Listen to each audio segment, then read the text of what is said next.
Kumusta mga ka-noisy? Welcome back sa ating YouTube channel, Philippine Noisy. So mga ngayong araw, another update naman tayo about the WPS nating man, ano.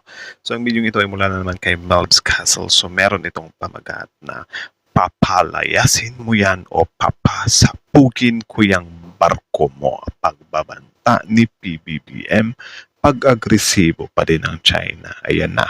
Kinalit nyo na talaga yung Pangulo ng Republika ng Pilipinas, men. So, tingnan natin to, men, kung ano ba to? Dugong Marcos. So, bago natin simulan, Melb's Castle, supportahan nyo yan. Tapos, syempre, kung trip nyo ng mga ganitong reaction video, may kasama kayo manood, huwag nyo na rin kalimutang supportahan yung YouTube channel natin, Philippine Noise. So mga kanoysi, hindi na natin ito patatagalin pa. Simulan na natin, baka agawin pa ng China. Again, ang pamagat ng video ito, papalayasin mo yan o papasabugin ko yung barko mo. Pagbabanta ni PBBM, pag-agresibo pa din ang China. Diyos ko day. So again, Melb's Castle, Pilipinas, like, comment, share, subscribe, start. Bongbong Marcos Jr. hinamon si Chinese President Xi Jinping. Ulit, start 0. Pangulong Bongbong Marcos Jr. hinamon si Chinese President Xi Jinping. Di ba ayaw nyo na may missile system ang Armed Forces of the Philippines?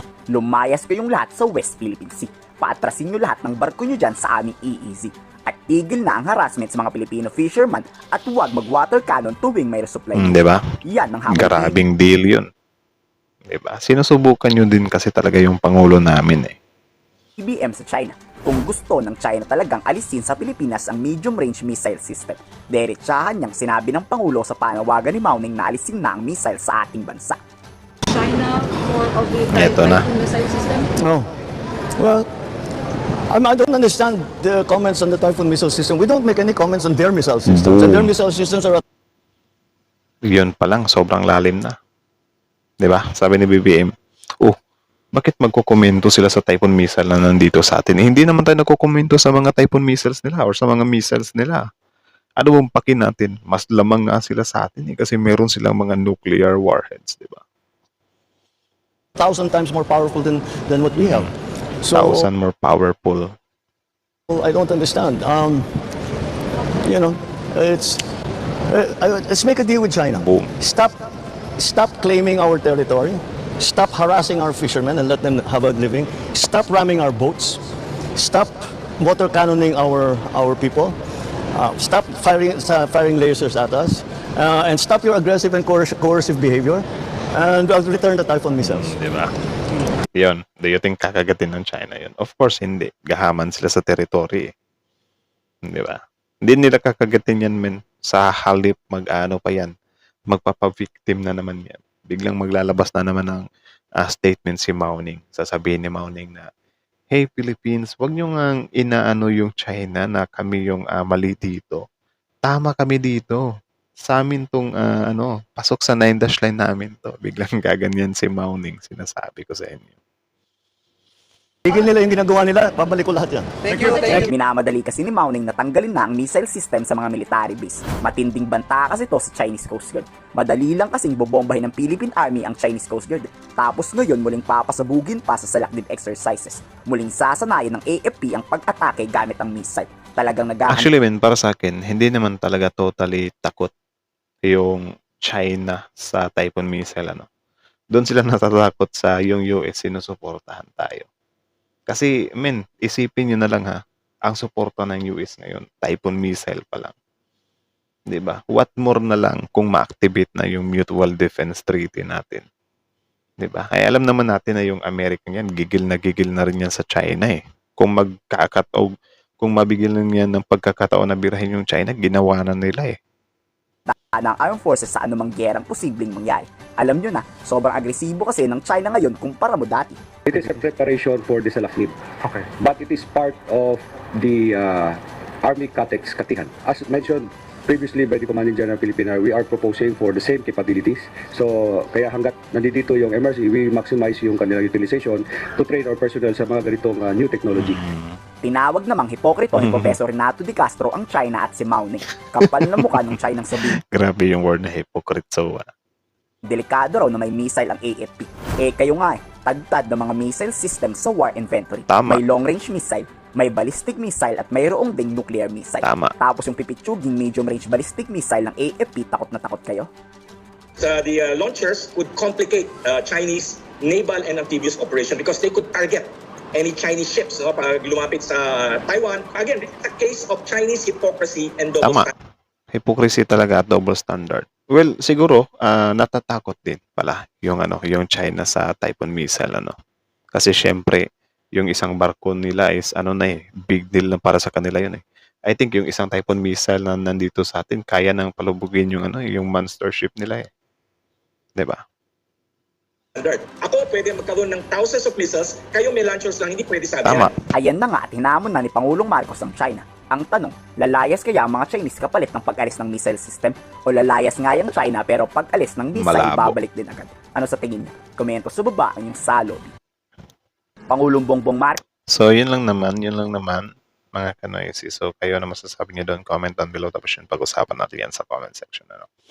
So, about doon sa sa deal ni PBBM, nakakagatin ba ng China yun? For me, hindi. Hindi talaga. Ang gagawin ng China dyan, syempre, mag-iiyak, magbibigay ng statement, babalik rin na naman nila yung sitwasyon, sila naman daw na naman yung biktima. Kasi ganyan naman talaga parati yung pattern nila eh. Na syempre, hey Philippines, huwag nyo nga kaming ginaganito. Ganyan parati, cycle lang yan, paulit-ulit lang yan. Diba? Kasi kung susundin ng China na i-pull out yung Typhoon missile na yan, tapos titigil na sila, hindi na nila ipipilit yung claim nila sa West Philippine Sea natin. Dapat noon pa lang, ginawa na nila yan nung arbitral ruling pa lang. Kasi yun nga, sabi ko sa inyo, hindi naman talaga totally natatakot yung China dyan sa Typhoon missile na yan. Ang kinakatakot nila, yung suporta ng US sa Pilipinas. Yung pagbakir ng US ba. Mas naniniwala pa kung takot sila sa Mutual Defense Treaty. Diba? Ewan ko lang kung if ever, kunyari magkaroon ng kasunduan si PBBM. Tapos yung China, baka biglang sabihin ng China na, sige, Philippines, tanggalin nyo yung Mutual Defense Treaty nyo sa Amerika. Tapos, hindi na namin i-claim yung territory nyo. Ewan ko lang kung papayag si PBBM if ever may ganong kasunduan ang gusto ng China. Pero which is malabo naman talaga 'yun, 'di ba? Pero if ever lang. Kayo ba guys, do you think i-epekto 'yun? Do you think mag-agree ba kayo doon na parang para itigil nila yung pag-claim sa West Philippine Sea nating mahal is kakalas tayo sa Mutual Defense Treaty? Kasi kung para sa akin, medyo pa ako doon. Medyo ayaw ko rin. 'Di ba? Kasi napakalaking risk 'yun eh. Kasi what if umalis na tayo sa sa Mutual Defense Treaty tapos pero siguro kung may mga titles talaga, 'di ba? Ewan din. Kasi kung pwede naman nating tindigan, why nating tindigan na lang? Kasi kung ganyan kasi tanggalin natin yung Mutual Defense Treaty natin para sa ganyang kasunduan is I think pwedeng mag-risk or pwedeng ma-risk yung bansa natin. 'Di ba? Super risky yun. Pero para sa akin lang naman yun. Ewan ko kung bakit ganun yung mga naiisip natin. Pero yun nga, kasi syempre, nung tingnan natin or pakinggan natin yung deal ni PBBM sa China, malabo namang kagatin ng China yun. 'Di ba? Hindi nila kakagatin yan. Kasi para sa kanila, hindi balance yan. Which is hindi naman talaga balance kasi in the first place, hindi naman talaga nila teritoryo yung inaangkin nila, di ba? Parang isa sa uli lang nila yung ninakaw nila. Hindi naman yun yung tipong kung tawag dyan, kung i-withdraw namin itong mga Typhoon missile na ito, sa amin na yung Beijing. Hindi naman ganun, di ba? Ang kasunduan lang ng Pangulo, kung i-withdraw namin itong Typhoon missile dito, huwag nyo nang i-claim yung West Philippine Sea like never. Diba? So, malabo talaga, Malabo talaga na makipagkasundo yung China yan. Hintayin na lang natin yung nila, yung statement nila. Kasi as usual, puro na naman yan pahaging sa Pilipinas. Pa-victim na naman kahit na wala naman na talagang naniniwala sa kanila. Kasi sobrang negative na talaga sila sa paningin ng mga bansa. Diba? Kahit nga siguro Russia at North Korea, medyo nagki-cringe na sa China eh. 'Di ba na parang grabe tong trip ng China to. Baka kunyari ano si Trump, hindi si Trump, si Putin at saka si Kim Jong-un ba nagtatagay sila tapos bigla silang ano ba na grabe yung trip ni Xi Jinping no. Nangagaw ng teritoryo man so something like that. So yun lang naman. So again, ang video ko ay mula kay Melbs Castle. So supportahan nyo yan. Original video link in the description box below. So that's it mga ka-MIC. Thank you so much for watching. All of it nice.